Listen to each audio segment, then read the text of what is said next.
Mega Krishna Reddy అవినీతి మీద ఏలేటి మహేశ్వర్ రెడ్డి ఒక్కటే పోరాటం చేస్తున్నాడు. ఎందుకు మీకు ఆయనతో కలిసి గొంతు విప్పలేదు? నిన్న కూడా చెప్పాను, నిన్న కూడా ఇంటర్వ్యూలో చెప్పాను.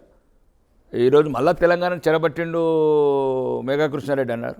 అంటున్నాను, డైరెక్ట్ చెప్తున్నాను. ఇంతకుముందు రాజకుటుంబం పరిపాలించినప్పుడు కూడా తెలంగాణ, నేను ఒక దయచేసి మీరు గమనించాల్సిన చంద్రబాబు గారు, ఇది రాజకీయ విమర్శ కాదు. ఈ మెగా కృష్ణారెడ్డి అంటున్నద్దులు మా తెలంగాణ వ్యక్తిత్వం నిలబడదు.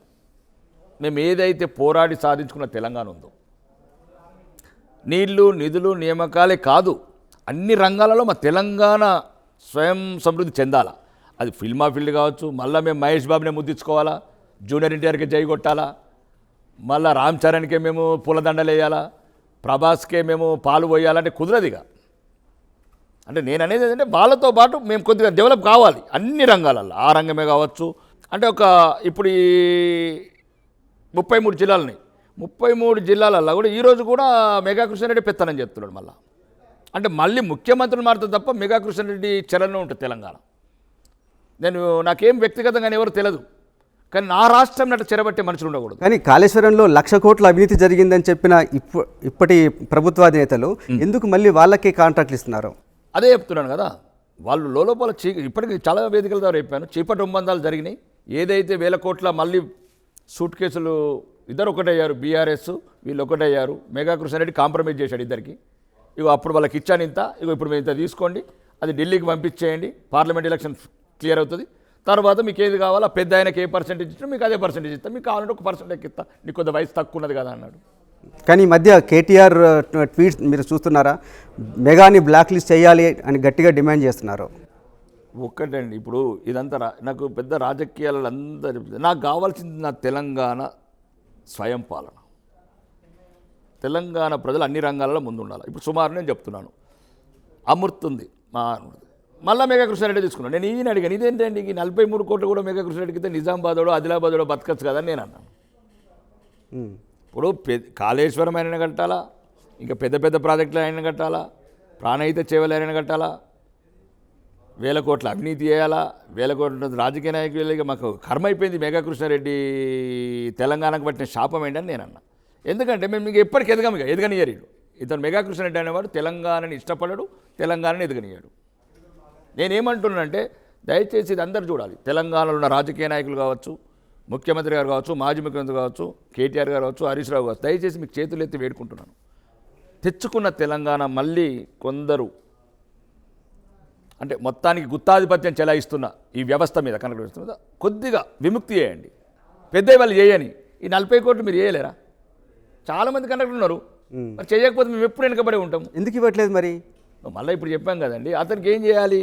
ఆ 43 కోట్లు కాకుండా 42 ప్యాకేజెస్ ఒకటి పెట్టారట. అంటే ఆయన ఏది చెప్తే అదే వేదం. ఇప్పుడు సమస్య నాకు రాజకీయ విమర్శ కాదు, ఇది తెలంగాణ యువత నిర్వీర్యం చేస్తున్నారు ఈ రాజకీయ వ్యవస్థ. వేరే రాష్ట్రాలు వేరు, మా రాజకీయ యువత ఇప్పటికి చాలా బలి చేసుకున్నాం మేము. నిజాం మీద వ్యతిరేక పోరాటం కావచ్చు, సాయుధ తిరుగుబాటు కావచ్చు, అప్పుడు కమ్యూనిస్టుల వల్ల 1969లో నక్సల్బరీ ఉద్యమం కావచ్చు, మళ్ళీ తెలంగాణ కావచ్చు, మా యువత బాగా ప్రాణాలు కోల్పోయాం. ఇట్లాంటి వాళ్ళ లేకపోతే వాళ్ళకి ఏదో ఒక రకంగా జవసత్వాలు ఇవ్వాలి మేము.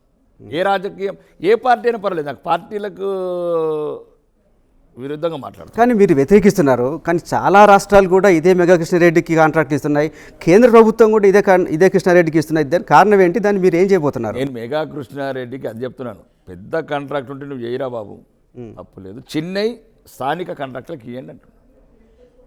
ఇది తప్పని ప్రపంచంలో ఎవరైనా చెప్పండి, ఏ మీడియా ఛానల్లో చెప్పండి. నేను ఏమంటున్నాను, మెగా కృష్ణారెడ్డికి ఇద్దంటే మెగా కృష్ణారెడ్డికి స్థాయికి తగ్గట్టు అతని రోజున నాకు తెలిసి ఇండియాలో పెద్ద టాప్ ఆయన పీపీ రెడ్డి గారు సుమారు 1,00,000 కోట్లేమో వైట్ అమౌంట్ చూపించారు. ఇంకా 1,00,000 సంవత్సరాల వరకు నెంబర్ 1 ఉండే కుటుంబం కాబట్టి వాళ్ళు దయచేసి ఆ స్థాయి పనులే ఇవ్వండి.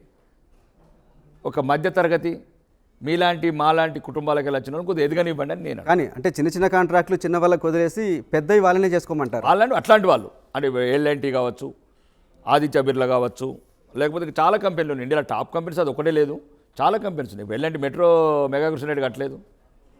కాంట్రాక్ట్లు ఇవ్వకపోవటం వేరే విషయం, కానీ 1,00,000 కోట్ల అవినీతి జరిగిందన్నప్పుడు దాని మీద ఎందుకు యాక్షన్ లేదు, ఎందుకు శిక్షలు పడట్లేదు? మేము అదే అంటున్నాం. నేను చాలాసార్లు శాసనసభ్యులుగా లేవనెత్తుతున్నా. ఎందుకైతే ఇప్పుడున్న ప్రస్తుత ముఖ్యమంత్రి గతంలో మాజీ కాదు ఇప్పుడున్న ప్రస్తుత పిసిసి అధ్యక్షుడు రాజకీయంగా మొత్తం తెలంగాణ వ్యాప్తంగా 1,00,000 కోట్ల అవినీతి జరిగింది. కేసీఆర్ కుటుంబంకు 2 రూమ్ల బెడ్రూమ్లు చెర్లపిల్ల కట్టించిన రెడీ ఉన్నది అని రకరకాల ఆరోపణలు చేశాడు. అందరూ కాంగ్రెస్లో ఇప్పుడున్న సీనియర్ మంత్రులు అందరూ చేశారు. చివరికి అధికారం రాగానే ప్రెస్ మీట్ పెట్టారు ఉత్తమ్ కుమార్ రెడ్డి గారు, గౌరవనీయ మంత్రివర్యులు. అసలు అది ప్రాజెక్టే పనికిరాదు, దీంట్లో మొత్తానికి 1,000 కోట్ల సొమ్ము జరిగింది. ఎల్ఎన్టీ వాళ్ళు కూడా వచ్చి ఒప్పుకున్నది, మాకేం సంబంధం లేదు. ఆయన తోటల డిజైన్ చేసిండు, తోటల డిజైన్ చేసి మేము కట్టినాము. తోట డిజైన్ చేసి ఇతను ఎట్లా కట్టిండు, ఇది ఎవడబ్బ సొమ్ము? 31,000 కోట్ల ప్రాజెక్ట్ని 1,42,000 ఎట్లా తీసుకెళ్ళిండ్రు, 92,000 ఖర్చు పెట్టిండ్రు. ఇప్పటి వరకు పారిచ్చింది ఎంత? 105,000 ఎకరాలు. దీనికి అంతా ఒక పెద్ద సిబిఐ లాంటి సంస్థను ఎంక్వైరీ చేస్తే అందరూ బయటకు వస్తారు. అది తెలంగాణ ప్రజల డబ్బు ఏదైతుందో దాన్ని రికవరీ చేయొచ్చు. ఓకే, అంటే దీని మీద మీరేమన్నా ఒక బీజేపీ ఎమ్మెల్యేగా హైకమాండ్ కానీ ప్రధానమంత్రి కానీ అప్పీల్ చేస్తారా? నేను చేశాను, ఆల్రెడీ చేశాను. నా స్థాయి చిన్నదండి. ఇప్పుడున్న నేను శాసనసభ్యుడిని, భారత ప్రధానమంత్రి, 30 రాష్ట్రాలకు 145 కోట్ల ప్రతినిధి. నాకు ఏ వేదిక వచ్చినా నేను గొంతెత్తున్నాను.